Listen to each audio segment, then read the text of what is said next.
Want to 10x your growth? Discover how only 3 growth hacks in 10 days can change everything.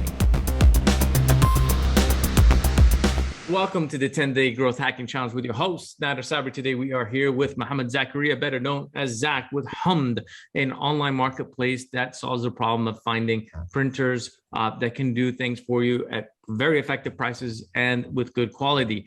We've reached the end. Congratulations, Zach. Double congratulations to you, of course, for finishing and being nominated by the Founders Institute, who brings their top entrepreneurs and sponsors them to bring them into the challenge. So a double congratulation goes out to you. Thank you, Nathan. Yes, thank you so much again. Thanking Founder Institute as well for nominating me for this program. It's been a great experience and the journey so far. Yeah, wonderful. So give us a bit of background. Let's step back. Let's reflect on the last 10 days. Give me a bit of feedback on the sense of some of the transformations that have happened for you in the last 10 days, some of the things that you've learned that are fundamentally changed the way that not just the way you think and work, but some of the things you plan to do to accelerate your growth after the 10 days. To put in few words, maybe first thing is I would say these 10 days have been challenging. Not no, because we had to do a lot of things. We had to implement a lot of things. We had hacks which were out of scope for us to implement because maybe due to I was in a different country. But then the whole challenge is if you don't do it now, then we will not be able to do it later. Yep. So it's been a very much like I would tell the whole transformation from a businessman to an entrepreneur happens through these hacks. You intend to think from, you don't intend to think of from behavior, or you don't intend to think from multiplying, or you don't intend to think of a instinct. Now as a businessman, maybe you intend to think from more of a commercial, maybe more of a customer acquisition, but then your journey shouldn't end at customer acquisition. How you multiply from there, how you open the whole doors from different sources, different collaboration, things which you didn't knew there is a business you get into. This is what this whole growth hack taught us. Not just me, but my whole team has been been thankful for this program, especially Nadir. It's been a great experience from you. Fantastic, fantastic. So, what are the top 3 things that you guys learned as a team, you and your team? I mean, like if you were to take away just 3 things from this challenge, what would they be? The first thing would be that you never know from where your customers are unless you try and test it. Then you come to a conclusion that yes, there is no business over that, because there were few hacks which we thought that no, it's not a business, but then now that really opened the door and we started revenue. So never underestimate the power of customer. No, they could bring from anywhere, it could be anywhere. Just that we have to be open mind and reach to those particular goals. That would be the top priority, because that's what I learned from these all the 3 hacks. And the second would be what you called I would suggest the for me was the kind of things what you made me understand it. It's not to do with numbers, it's to do with the whole understanding what behavior of customer is. Now where are they, what is that they perceive as me or how exactly you do, and how does their purchase behavior, especially the decision making, works out. Now these kind of hacks have realized one thing, to how do we project ourselves, how do we position our brand as, at what type of channels do we use, and what kind of funnels we use to reach out to them. Now this is have become much more centralized for us. Now we know the kind of routes we might take. Yes, it might come with a kind of a saturation, but then till you reach there, we would have grown a way ahead. Now Yeah. this is like the second most learnings what we got. And the third is the kind of the tools what we use, the kind of the synergy what you made us think. I mean, only you could have done this, not maybe we wouldn't have thought this. The whole thought perspective for us to how do we take our brand, how do we reach out to a new markets, new customers with new products. This has made us feel that when you have a right product and when you have a proper growth hack strategy, you there's nothing could stop you. Yep. There's like, that there's nothing could stop you. So no matter what, no, if you might pass or you might fail, it's not about whether you get business or no, but the whole learnings what you do, it will open your doors to keep growing day by day. Yep. So yes, having patience is something what we have learned now with these hacks, because Yep. today or tomorrow, I'm sure, because the kind of a product what we're building, the kind of a industry what we're doing is today or tomorrow you might need this. Okay, now you might tell us, okay, we have already finalized the print vendor, but then we have already reached you through this hack. The next time there's a requirement, the hum will always be on your top of the mind, because we have reached you in such way that you will not easily forget us. Yeah, absolutely. Yeah. Just deliver on the value that you promise and they'll always keep coming back. And you guys do that successfully. I think, yeah. So from my side, I know when you first started out, you were a little bit anxious as most people. And you're like, okay, are we going to get results? Going to get results? And I think the first thing that surprised you and surprised most people is that we're not really looking for results.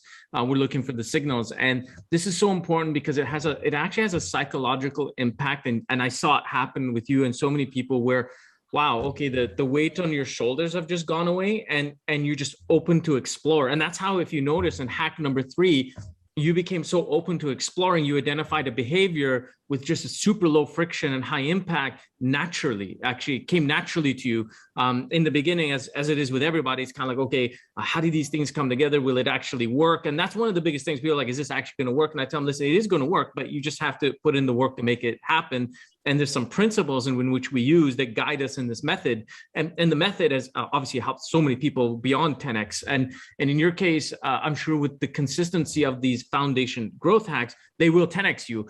You just need to keep at it. And the fact that you were able to detect through signals, low friction, high impact, and being able to sustain momentum on incremental hacks, growth and moving it forward. So you get the rising horizon, not the spike, as we always talk about. These are the things, when you combine all these, you're going to see that exponential growth kick in. It's just a matter of time. Like I said, the behavior that you detected in the last hack, which you found that like short-term urgency pushes sales up really quick, but they're smaller orders. So they're a great way to supplement some parts of the other parts of revenue. So you need to get both, bigger, longer term, midterm, and then short term, and then super urgent. You're designed for super urgent. And that's the brilliant part about it. And that's why they're willing to pay a premium. But when they find out they don't have to, it's incredible. I mean, they're just like, wow. And I think just tapping into that has been really, really, really good. The other thing is I really like the fact that you got your team involved. And getting your team involved in this process is really crucial. And the other thing I really like, and this is a mistake, you didn't make it, but I've seen many others make it, which is they outsource the growth to someone else on their team, but you as the principal owner of the business have not done that. What you've done is you're absorbing it, and then you're delegating and training and galvanizing the culture of your people to become growth oriented. On top of that, you push the urgency as you quickly recognize that we've got 10 days, and there's a science behind why it's 10 days. You can achieve a lot in 10 days, a lot more than you can think. But if you don't build that muscle, which you've been building, even though you're traveling, right? You're like, dude, I'll just figure it out. And you have, which is brilliant. And that's what this is about. It's like, if you let one day go, you lose a day of growth. You let one day go, you lose a day of revenue. It's really that simple. This concept doesn't click with people in many ways. It's not designed to make you fear. It's designed to make you think more proactively and come from a position of abundance, knowing that today, if I don't act on this, that whatever's available to me out there is not going to come to me because I'm not doing what I need to do, right? So it's a really important principle. Some of these things are just so simple, and you've noticed that a lot of these principles are simple, but they just need, one, to know what they are, and then two, you need to practice them. And then as you practice them, and as your team starts to practice them, you'll have a team of growth people oriented to want to keep the business moving along. With larger companies I work with, the biggest problem is most people come in to their organizations and they just want their salary, right? Like they come in, they do their job and leave, and the salary's done and everyone's happy and people go home. But ultimately is that you want everybody walking through the door thinking growth. Like what do I need to do today to move the needle so that this organization grows? And when the organization grows, I grow too. It has to be, it's a two-way street. So yeah, I mean, you're on the right track from my side on these things. I think just need to, keep on it with your team. And it won't be long before, the bigger results, you'll see them just start to roll in on their own. And as long as you keep focused on the signals and the behaviors, it will just come without you even needing to worry about it, which is kind of nice, isn't it? Yes. It's, obviously it's very much nice, in fact. Yeah.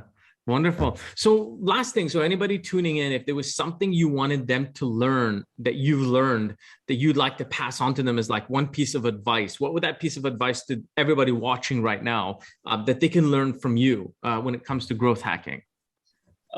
When it comes to growth hacking, my advice it would be again, just never take your customer as a weak, or never underestimate the power of customer.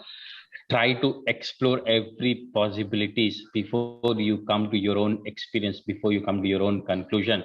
Because as a founder, as an entrepreneur, what we think, what we build is totally different from what people need or what people are requiring.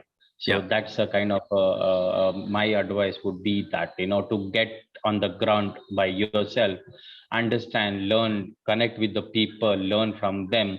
Then, you create your whole bundle of strategies or product or services based on them. This is what we realized with this hack is when we started reaching out to more and more people, we understood what exactly is their requirement. When we got into 5 people, we realized 5 people's requirement. Then we use that requirements, we put it in our offerings, then we reach out to other 50 people, and the results have been 70 to 80% people were happy with the kind of this one, and the signals were kind of positive. So here, we never used our experience, we never used our judgment, we never used our own learnings or sharing.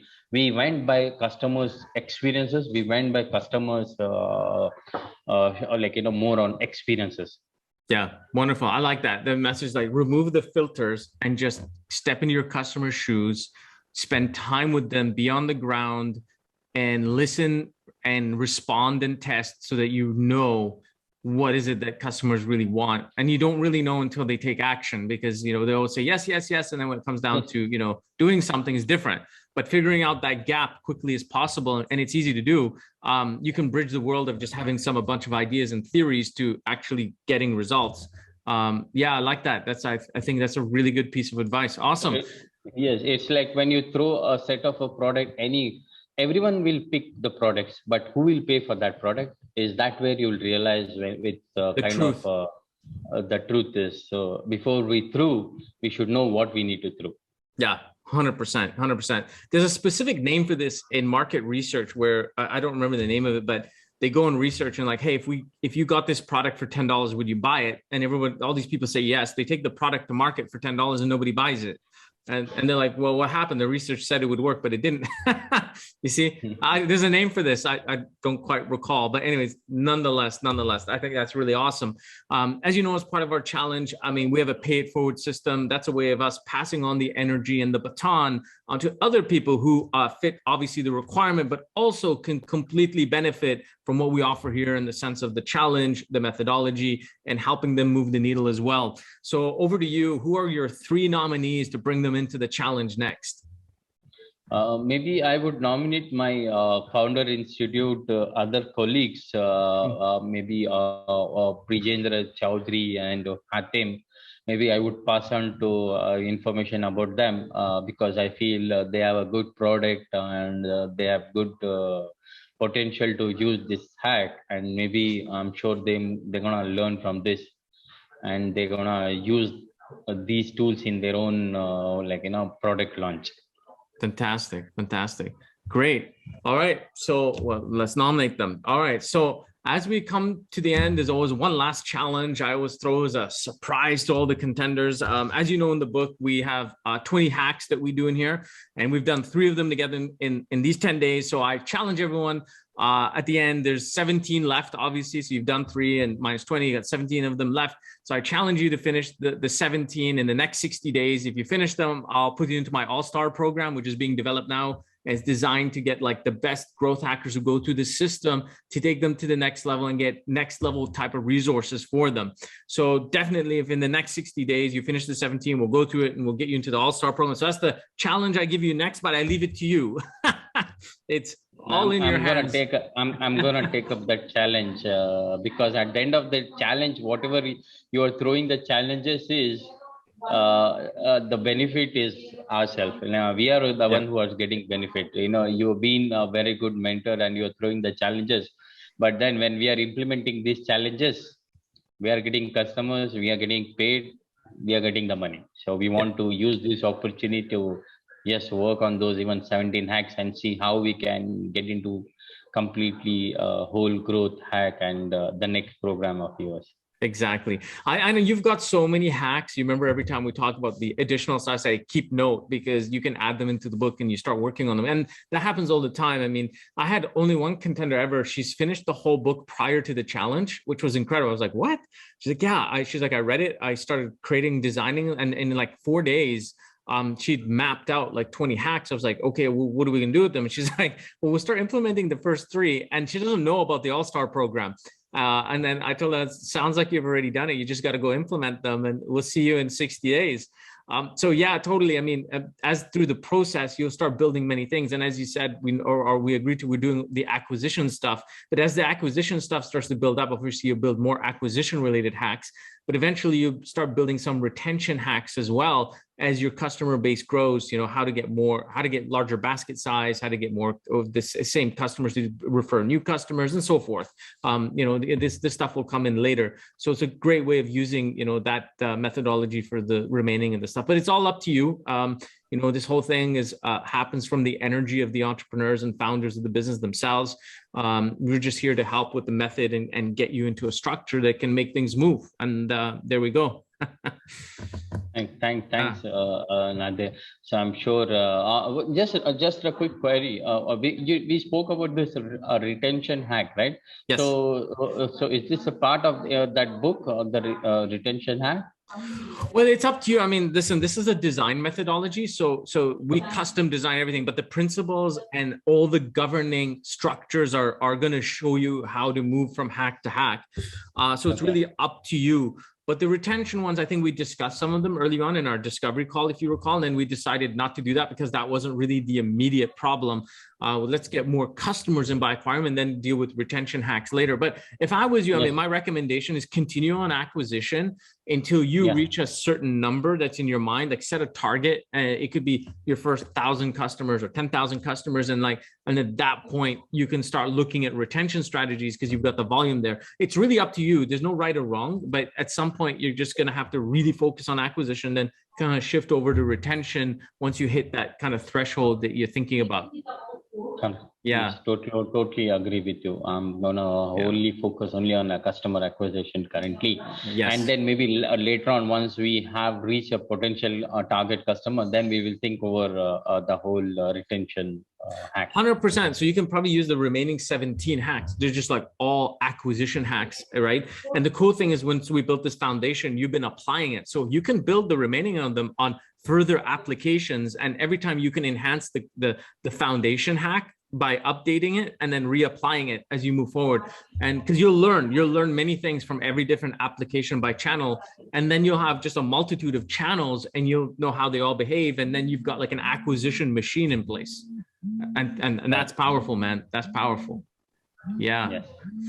Okay, guys, that's Zach. Congratulations once again, twice for finishing the challenge and for being sponsored by the Founders Institute. To know more information about Zach and what he does, click below. To know more about his story, head over to the first video where you can get to know more about him, his team, and what they're all about. I suggest you give them a try. I've sent a few customers to you who are really happy. So awesome. They love the urgency of delivery. Yes, thank you, Nadir, for the sending the customers as well. You're most welcome. No, they're really happy. So I'm sure anyone listening in who try your service as well will be equally as happy. Congratulations, good luck, and keep us posted on your growth. Yes, I'll surely do that. Thank you so much again, Thank you, Nadir, Zach. and thank you, Founder. Thank you.